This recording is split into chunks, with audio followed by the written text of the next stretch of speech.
Makes you want to go back and redo. You're listening to see what you missed, but I don't. So I just checked with Mission Control. Everything checks out, so we're ready to start this video. Today's special topic is on NASA postcards. That's right, NASA space, rockets, moon landings, the whole works. As you probably watched my videos, some of you notice I've been picking up NASA cards for the last year and stuff like that. And I did sell $45 worth of them to one guy last week. He said one of them was a rare one. So I wanted to get a little more information on NASA, maybe learn a little bit more. So I decided to put a video together. And I did learn a few things, and I'll share that with you when we get to the special topic. I got some cards that I sold overnight. Today's Sunday, so I have cards from yesterday as well, but those are packed up and I'll let you know what I sold there. And then for the poll, I'm closing down my Etsy shop, and there's reasons why. So I put out a poll that said, do you sell on Etsy? Just to reinforce what I'm doing. So we'll get into that. And I got about 3 viewer comments on there. And Biff has a question he asked me, and I figured I'd put it out there and see if anybody else had the same issue. I've heard it a couple times now, but it hasn't happened to me. So you want to stick around for that. But let's go ahead and get started on what sold.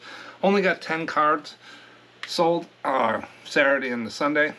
It's still Sunday when I'm recording this, and I can't take them to the post office, so probably have some more tomorrow morning. The first one I have is, it's called the Mother House of Sisters of St. Francis, Rochester, Minnesota. Some convent, I think. I just listed that this morning. Listed it, sold for $9.65. It sold so fast, maybe I left a few dollars on the table. I might have a nickel in this card. So I wasn't that worried about it. Remember, I price things to sell. I don't go all the way to the top sometimes. But that's the Mother House of the Sisters. I know nothing about it. I just know I got 10 bucks for it, basically. Next one, whenever you see these types of cards, there's the desert flora, desert animals, different things like that. These multi-view linen cards. They don't sell for really high dollars, but they always move. This one was natives of the West Texas ranges. There's a rattlesnake, a buffalo, white-tailed deer, a bobcat. They seem to sell. I sold this between $4 and $5. So if you see those desert floral Joshua trees, anytime I put up a Joshua tree, it goes for $45 out there. This is probably one of the only comic cards I've sold this year. And this is an older one, 1941. I have a wide acquaintance here. A little political correctness there. You know what the title of this was? I think the title in my listing was Comic Man, Woman, Beach. That's all I put on there. On the title, Comic Man, Woman, Beach.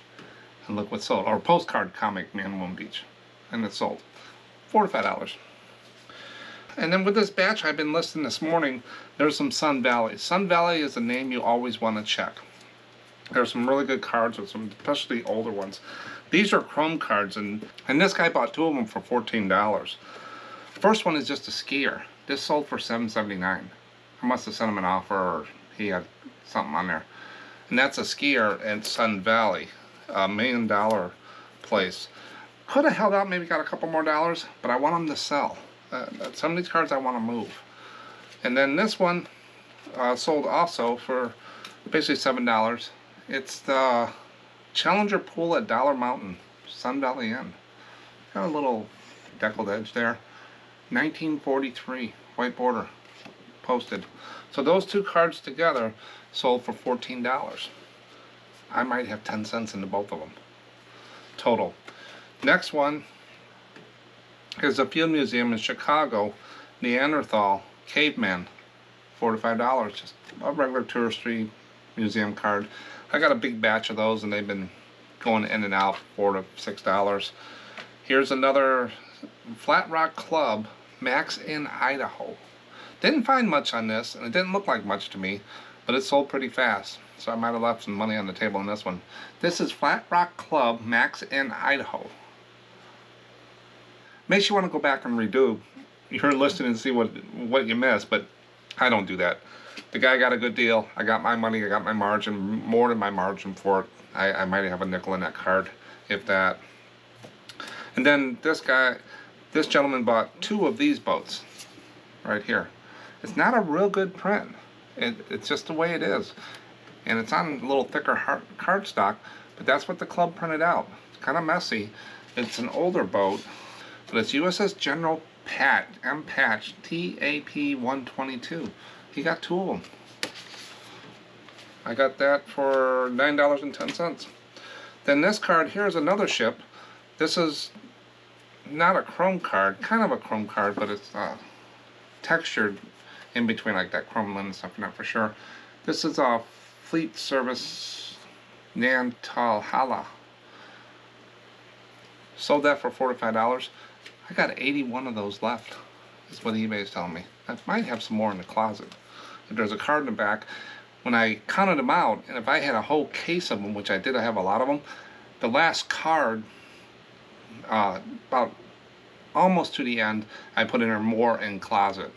And that would be in my closet over here in the case, because a lot of these came in packs of 50 and they were in cases. So I got cases and cases and cases of boats and ships and stuff like that from that naval haul. And the last card sold here, Lake in Metairie Cemetery, New Orleans. It's a New Orleans lake. $4 to $5. Got some little stuff on the back from like an album or something. Just a white border card. And it has a nice name on there for the address. It looks like, I don't know how they did that. On there, you just get it and you send it. So total for Saturday and the Sunday was 10 cards for $65. And then, or Sundays is $65 so far. I still got the rest of the day to go. And then yesterday, Saturday, and the Sunday was about 10, 11 cards for $55. So a total of $125 just over the weekend. This time of year, what's going on? That's no problem to me. I don't have a lot into these cards. Some of them I might have got a few extra dollars for if I waited a little bit or went up low. But this is cash in the bank. It's coming in. I'll take that $125. Now let's get on the rocket and go to space. Special topic, NASA postcards. I've been looking for these for a while. I would like to find a big, large collection of them, but I just can't find them, so I started piecemealing it together over the last year. And I got quite a collection going that I'll be listing, and I've listed some already. And I do have a category in my store called NASA Space, because anything with observatories that doesn't have a state name or city and stuff, I'll put it in there. Radio towers, anything to do with technology, kind of, I've been putting in the NASA category. And it helps the customers, but it also helps me to look in there and see what I got instead of spread through all my categories. Helps me organize. But I'm gonna go ahead. I got some facts about NASA. Couldn't really find anything about a checklist for NASA postcards, stuff like that. So I went out there and grabbed some facts about NASA. The acronym NASA stands for National Aeronautics and Space Administration. Before NASA was formed, the National Advisory Committee for Aeronautics, the NACA, it doesn't roll off the tongue like NASA, NACA, was started by President Woodrow Wilson to supervise and direct the scientific study of the problems of flight. NASA became operational on October 1st, 1958, 1 year after the Soviets launched Sputnik 1, the world's first artificial satellite. The B-52B Stratofortress bomber was built in the 1950s and is NASA's oldest aircraft. Lonnie Johnson, a NASA scientist, invented the Super Soaker, the water gun, the Super Soaker. He was a NASA scientist. He also helped develop the stealth bomber. So when you get a Super Soaker, you got NASA behind you. 12 men have walked on the moon, all during the Apollo missions. So 12 people have walked on the moon. Space Shuttle Endeavour was built using spare parts from Discovery and Atlantis. So they went to the shuttle junkyard and built another one. Did you know that space is completely silent? There's no atmosphere, it's a vacuum, so there's nothing for the sound waves to carry on. So space is completely silent. One of those full NASA spacesuits costs $12 million. So when they put their suit on in the morning, it's a $12 million suit.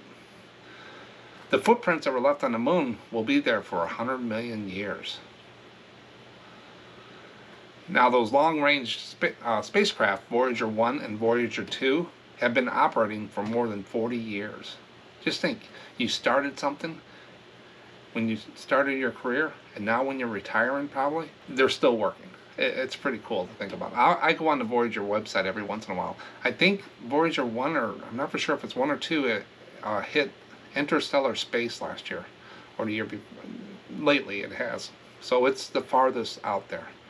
And I guess it's still communicating on them. So there's a website for Voyager with updates and stuff that I look at every once in a while. I might do that tonight. In outer space is very cold, with a temperature of around minus 454 degrees Fahrenheit or minus 270 degrees Celsius. That is cold. I mean, in Chicago here, we get down minus 20 degrees and stuff, but not 454. That's pretty cold. So those are some quick facts about NASA.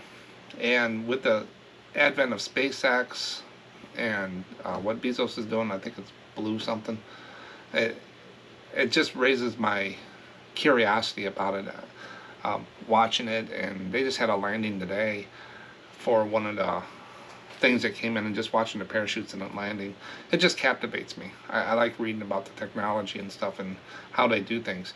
I'm actually really like how they do their process and checks and procedures. That's how I'm wired, is process and checks. That's what my career was, is you follow the process and you check it off and it's done, and you don't move forward until it's done and stuff like that. That just intrigues me, how they put all that together. It's a lot of hours going in and doing that stuff. But you're saying, Mark, those things don't sell. NASA cards don't sell. No one's interested in those. Well, let's take a look. There's a couple ways that you can vet that out. You want data to help make your decisions. It just makes it easier. And you got something to fall back on, and just what you think. Because what you think your business is doing and what the numbers are telling you can be two different things. A lot of people don't like to look at their numbers. Like on YouTube channels, they don't like to look at their analytics. It's the truth. And sometimes it's tough love. It's hard truth. Same with a business. Sometimes you don't want to look and see what you made, because you might be in the red. You think you're selling a lot, but you've been paying too much for it, or your prices aren't high enough, or your shipping, everything went up and you didn't go up. You could be in the red. So a lot of times people don't want to look at numbers because it's the truth, and sometimes it's tough. It's looking at it on there. But one of the things I use, just a quick, non-scientific, vetted out thing, is sell-through rate. And how I do sell-through rate is I go on to eBay and I typed in Postcard Space NASA, and it comes up a little number at the top. It says 168 sold. When I clicked on the sold, it said 168 sold. Then it said, then I unclicked sold, and I said, just give me whatever's listed. 1,400, a little plus sign. I just took the 1,400. So sell-through rate is sold divided by listed times 100. And now all the 100 does is make it a percent, moves the decimal point and make it look like a percent. So if you take 168 sold divided by 1,400 listed, it gives you a 12% sell-through rate, which isn't too bad. I think Disney is at 12%. But let's look at it. You want to compare it to other things. Just saying 12% doesn't really mean anything to a lot of people. So you want to compare it to other cards. So Postcard Idaho, 9%. Postcard Space Nevada, 8%. We're still above it. We're at 12%. Postcard Space California, 6%. Can you believe there's 270,000 postcards on eBay for California? I do. Postcard Massachusetts, 4%. There's 140,000 cards up there. So NASA is in the high part of the sell-through rate of these states, of these other sell-through rates that I went out and checked. So they do turn over pretty quick. But then you're saying, well, they probably sell them cheap. They probably do. But I did find a couple that I might be targeting a little bit more. So 12% sell-through rate. Not bad for postcards. Now, as I went out there looking for pricing on NASA cards, I came across some that I kind of threw out, but I brought it back into the video. I said, no, I got to talk about these. And they're autographs. They're signed postcards by the astronauts, NASA people and stuff. So here's one for Buzz Aldrin. It's a 6x4 Continental postcard with an autograph. And it's got Buzz Aldrin there. Now, is that on the card? Did he sign the card? Is there paperwork with this? I don't know. $430 is listed for. But then you go out and you find one that's sold with an autograph. Here's John Blaha, signed postcard photo, NASA astronaut. Not as well known as Buzz Aldrin is, but it is a signed thing, and it's sold only for $10.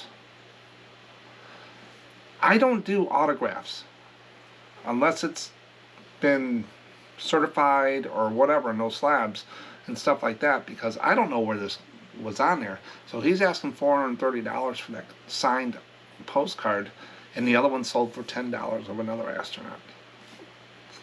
So I just wanted to throw those out there. My other pricing here, I threw those out because that's a different animal to deal with. Those are signed things, not just regular postcards that we deal with every day. But if you do see a signed one, and you got some documentation on it, or you want us in certified, you can get some more money if it's a well-known astronaut. Basically is what I ended up thinking. Buzz Aldrin, everybody knows that name pretty much. John Blaha, it doesn't ring a bell. Remember, there's 12 people that walked on the moon. I think there's been about 600 people in space since it started, or maybe more. But let's look at the sold high. So I went out there and I did a postcard space NASA. Show me what sold high. Throw out those real high ones, those autograph ones, and some of the other weird stuff. Here's one of the Saturn rocket blasting off. Those are always the neat ones, the rocket taking off, especially the night ones. $29.95. Not too shabby. Here's one of the space shuttle. Cape Kennedy, Space Shuttle Enterprise. Nice clear sky behind it, the tower, the space shuttle with its fuel tanks on it. $22 or $23. Not bad. This other one I picked because I haven't seen it before. It's kind of a Launchpad 39. And it's kind of a different, you got to kind of look at it to really see what it is. $15. So they are selling between $15 and $25 on there. There is some that will sell, or maybe that one-time collector. But then you get over to the so low. And at the end of this pricing thing, I'm going to walk through two little scenarios. What is your profit if you sell something for 99 cents? And what is your profit if you sell it for $5 free shipping? I kind of worked up some figures, and we'll right after this we're going to get into that. But so low. Here's one nice blast off at night of Kennedy Space Center, Apollo 17, $1.19. Then here's I've seen this one before and I've sold it. I have it. This is the artist's conception drawing of the Kennedy Space Center in Florida, $2.95. Then you got Kennedy Space Center, Florida, with the Gemini, the WASP recovery. They're recovering the spaceship. It's a chrome card, clear as day, and it's only for $4. I'm going to be going a little higher with the NASA cards after what I've saw today on some of them. Now, the ones that I found doing this research and what I've been working with NASA is the postcards from the 1960s are really the ones you want to look at and make sure you bump them up some. The newer Continentals, not as much. The space shuttles do well if it's a good front, like it was on the thumbnail. But any kind of action, any kind of stuff like that is pretty good. But the 1960s seems to be the ones you want to niche down in if you want to do that. But let's see what people are listing these things for. Here's one of old famous person, celebrity postcard of NASA astronauts. Just 3 people, $50. Not signed or anything. $50. 3D space card. This is a lenticular. The second one there, the grayer one, that's a lenticular card, which means 3D. If you move it, there's movement on the card. And I have a video about lenticular postcards. You'll see at the end of the video. The thumbnail of how to go look at those. Those are called lenticular or 3D postcards. $25. If that wasn't $25, it was less. I'd probably go out and buy it because I would like to see that. But I'm not going to pay $25 for it. I can probably go out and find it cheaper. And then you got one Alan Shepard postcard. 7 astronauts, pilots. Alan Shepard and John Glenn. Those are names that I know growing up with the Apollo missions and stuff on there. $34, I don't think it's worth that much. I haven't seen no sell for that. So those are going to be some long tail sales. I think they're a little high. Especially when you go over on the listed low. Here's a great picture of the space shuttle. $1 and 81 cents shipping. $1. Remember, hang on in here in a second. I'll walk you through a couple scenarios. Next one is a museum thing. I've seen this postcard. I think I have this one. $1.99. $2? Come on. And then the next one, another great liftoff picture. $1.25. NASA will sell. Don't need to put it at $1. Raise it up. You're working a lot. It's crazy. But that's the price spread of what's going on. It happens in all postcards. And there are high ones, low ones. People think they got gold and stuff like that.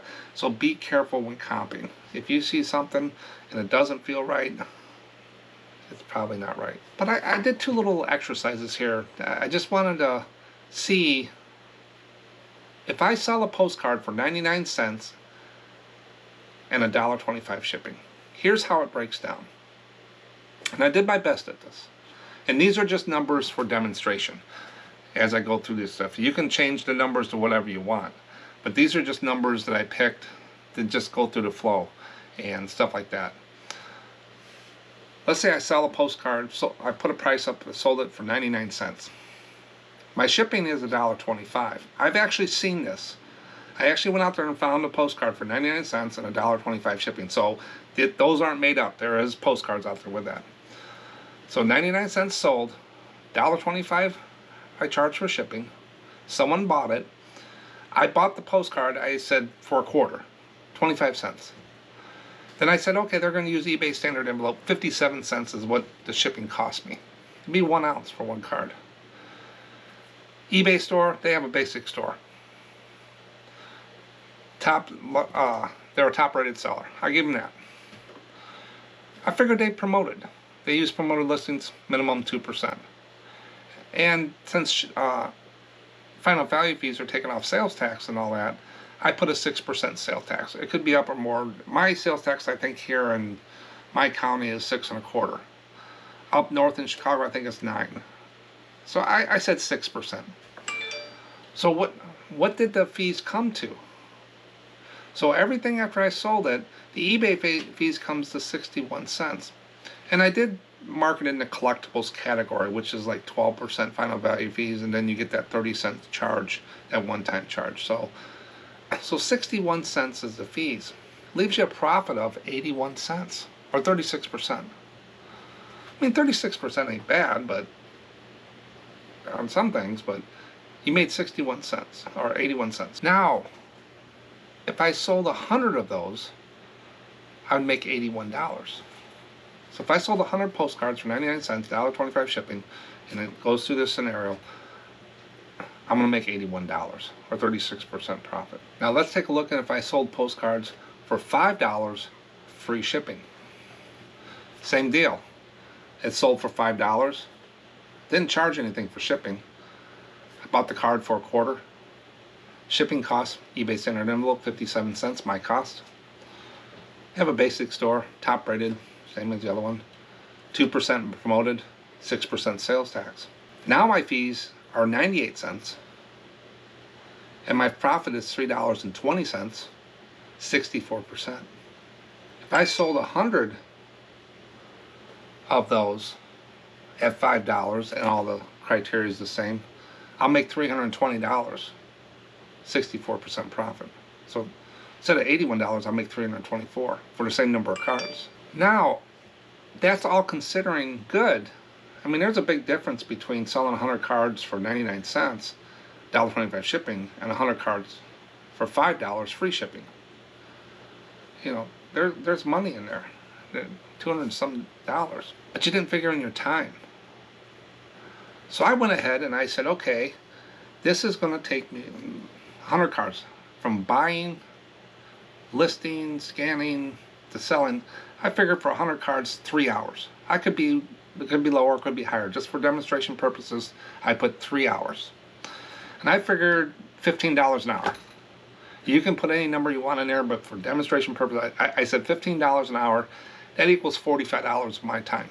That's what my time is worth doing 100 cards for this demonstration. So $81 on the 99 cents, say 100 cards for 99 cents and $1.25 shipping, $81 minus $45 in labor leaves me $36. So after my time is put in there, I only have $36 left. Now if I did the same thing for the $5 free shipping on the other side, and I said it took me 3 hours at $15 an hour, it's $45. $320 minus $45 still leaves me $275 for selling the same amount of cards. Now, do your 99 cent $1.25 shipping sell faster than the $5 free shipping? Depends on the card. But that just goes to show you the spread. Some of these people selling cards for 99 cents and then charging for shipping, they're making some money, but I'm not working as hard as them to sell. I'm making more money for the time that I spend. So that was just a breakdown of 99 cents versus $5 free shipping. I just wanted to run through that scenario and put it in there. Plug your numbers in. See where you're at, where you're pricing. I always talk about my margin. I have a set margin, and right now I'm starting out cards at $4.65. It used to be $4.55, but postage went up. Other things went up. Have some other stuff like that. So I went to $4.65 to cover my costs. I think the envelopes went up. I need to pay. Those get passed on to the customer. After a certain point, you can absorb those and still make your margins on there. So that's a breakdown of those two. I hope it helped. Me walking through it again helps me confirm that no, I'm not selling postcards at 99 cents. It's not worth it to me. But some people do it, and if they sell 1,000 cards a month, they're going to make some money, but they're working pretty hard for it. Let me know your thoughts about that, what you think about those things. Nothing we can control, but I just broke it down. But that's NASA postcards. It's another niche that I get into, and I look for stuff. Like I got a whole stack of these little astronaut cards from Space Shots that I'll be putting up. Are they fast movers? Probably not. Like, I'll get $4 to $5 a piece for them, somebody that knows these. But where else are you going to go out and find these? So anytime I see anything with space technology, the antennas, space shuttles, I pick it up. And if you saw the Brimfield video, I'm not afraid to buy NASA cards. Just the other day, I had that one guy buy, 9 cards for $45. Almost paid for half of that buy at Brimfield just in 9 cards. That's the gross sales. But I like them. And if you do what you like, you'll be good at it. NASA's postcards. Who knew? Now for the poll, I always try to put something in after a special topic like a poll or something, some data. I got some other stuff coming in 2023 to stick in here too, not just all polls. But this poll was about, do you sell postcards on Etsy? And if you've been following my videos, you know I'm closing down my Etsy postcard store. I've tried everything over the last year and a half. I've put up a lot of cards because on eBay, when I hit about 5,000 to 6,000 postcards, my sales really took off. It really did. Daily sales were coming in, nice, good cash flow when I hit about 5,000 to 6,000 cards. Before that, it was good, but not as good. It just seems like I hit a corner, and it just growed from there. But with Etsy, so I said, okay, I'm going to try that with Etsy. I was selling cards on Etsy for a while. I was doing pretty good. Then it just kind of died when they raised their fees and all these other things, and things just getting weird. And so I stuck there and I put about 6,000 cards up. Didn't see a big change. couple months I had to pay $40 to $60 because you put a listing up and it's 20 cents for 4 months. Well, if you put 100 postcards up, you know, $20 worth, in 4 months you're going to hit $20, $20. After a while, if that card doesn't sell, it just starts eating through, so all your profits are gone. So getting up to about 5,000-6,000 cards just did not break the ice on Etsy. So I decided I'm going to pull the trigger and just get off. Plus, I don't want all these sites. If I got to sell my stuff on 10 different sites or 3 or 4 different sites just to get a sale, then I'm doing something wrong, or I don't have good stuff. I'm not going to chase and cross list and all that stuff anymore. Going in 2023, it's 100% eBay. And when I get into the goals video, I'll break down what each of the sites were a percentage of my sales for this year. Why would I spend a lot of my time on something that gave me 2% of my sales? But do you sell postcards on Etsy? 6% said yes. 94% said no. And Beth came up with one comment on this poll that basically sums up a lot of the reasons why people don't sell this type of stuff, quantity, on Etsy.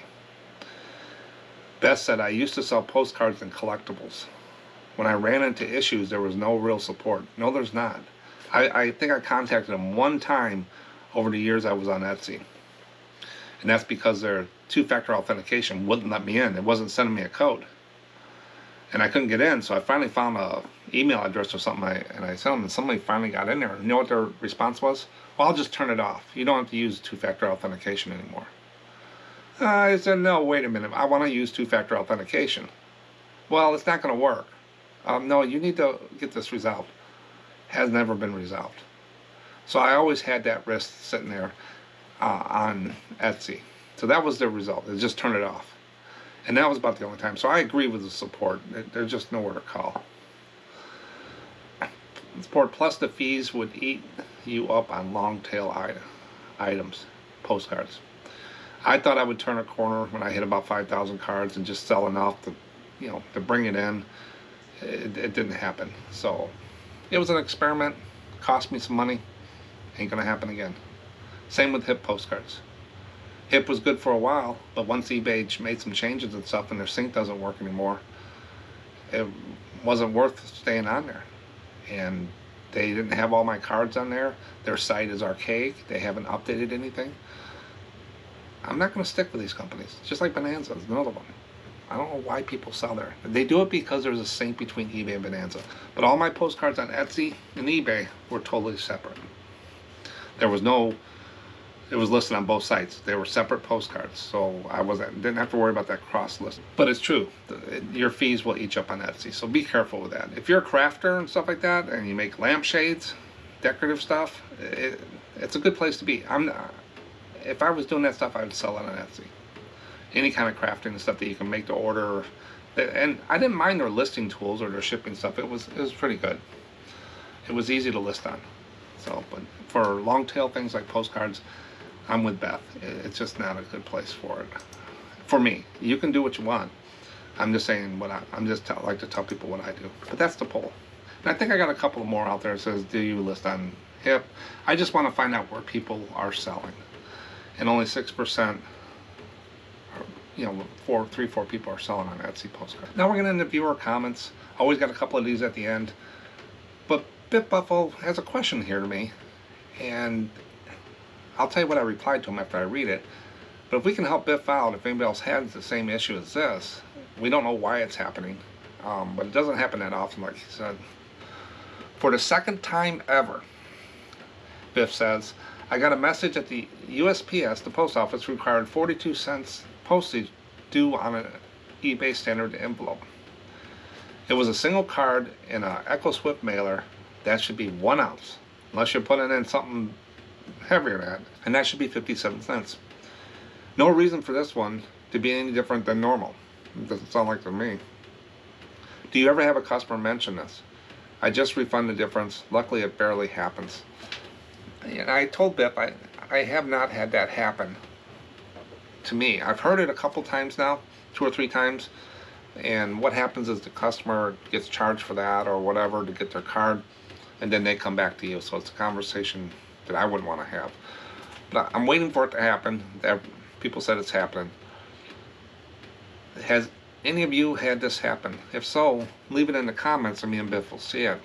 But where I also heard is where you're going to see this is at smaller post offices where the last post office catches it. Not usually the first one through the sorting centers. It's usually the last place is where they catch some of this stuff. So let me know. Let me and Biff know if you've had the same issue where eBay standard envelope, they wanted some more money for that. Or if you've had any problems with that on there. Thanks, Biff. Then Schreiker says, the TuckDB is a great resource, but don't go by their pricing. That's what that video I did on Tuck Postcards.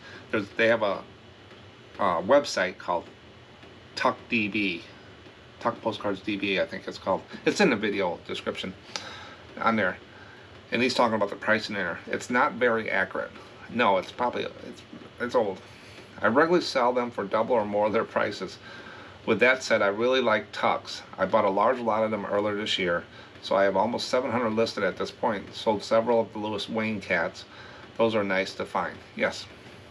Yeah, any of those websites, like the Disney website I did and stuff, you want to be careful. You don't know when that was last updated or they update or something like that. Go out and check your comps on there. But it's a good place. I use it. I'll look at the pricing. So if I go in there and I got 10 Tuck cards and 9 of them were selling for $3 to $4, and then one of them popped up and said it's worth $50. Yeah, okay, I got something special. I need to go out and vet it up with current prices. That's what I do with the Disney. I'll look at the Disney. Is it hard to find? Common, very common.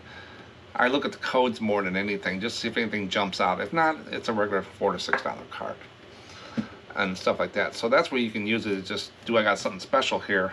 Do I need to go look, or is it going to be a common one that I just need to go do regular comping on there? But thanks, Stryker. He's absolutely right. Then CyberDan 1000. Mark, I bought one on your recommendation. I like it a lot. Could not afford at this time the big one you have. This is for that little scanner I use for the cigarette cards. It's a portable scanner. It's made for salespeople out in the field or just a small thing. And there's a video that I went through on all the specs for that. And the little cigarette cards I had did not work in the big scanners, and I wasn't going to take photos of them. So I found that little scanner. It's an Epson 60W. It's wireless. It works good for that types of thing. But CyberDan went out and got one. And he didn't want to buy the big one. He didn't want to spend the money for that. And you'll see why he doesn't do that many cards. It has a few quirks. It does. It doesn't do what, front and back, and you got to put it in the right way. But there is a place for the skewing. So if you turn it a little bit, there is an anti-skew thing in there, and you can put a little bit of a border around it. If a card has a black border, it will not recognize it completely. I haven't put a black border one in there. I don't think I've ever seen a postcard with a black border. That doesn't ring a bell on there. Not saying there's not. I just go into Photoshop and enlarge the card and add black. I only scan 10 to 15 at a time and then list, so not worried about having to do hundreds. Yeah, I've had different questions about that scanner, and I tell people if you're going to do big batches and you're really going to get serious and put thousands of cards up a year, that's probably not the scanner you want to use. But if you're doing what CyberDan's doing, it'll get you through. It's better than taking pictures or you're holding the phone and stuff like that. That can get backbreaking. Scanner gives you a good, nice picture. You can touch it up all you want and stuff like that. So the part-timers and stuff, or if you got real small cigarette cards, trade cards you want to put in there they don't work in the big scanners, that's a neat little scanner to have. And I use it all the way upstairs, talking to my computer down here. I actually had my granddaughter, my 9-year-old granddaughter, take a stack of cigarette cards. I showed her how to do it, and they all made it down here, and they were all fine. She always asked me if she got anything else to scan, so I just give her a stack of those, and she puts them in the scanner for me on there. So if she can use it, I can use it. But thanks, CyberDan. But check out that video on there. Now, talking about space, when I still got my mind about that lenticular 3D postcard we saw, the 3D one. I wish it wasn't $25. I gotta go out there and look and see if I can find a NASA 3D card. And if I do get one out, I'll show you guys. I just like the lenticular 3D cards. I did a video on those, on what it is, the lenticular 3D cards. and you want to check it out. The thumbnail's actually got an alien on it. Fits right in with the NASA. Thanks for watching today. I'll catch you on the next one. Bye.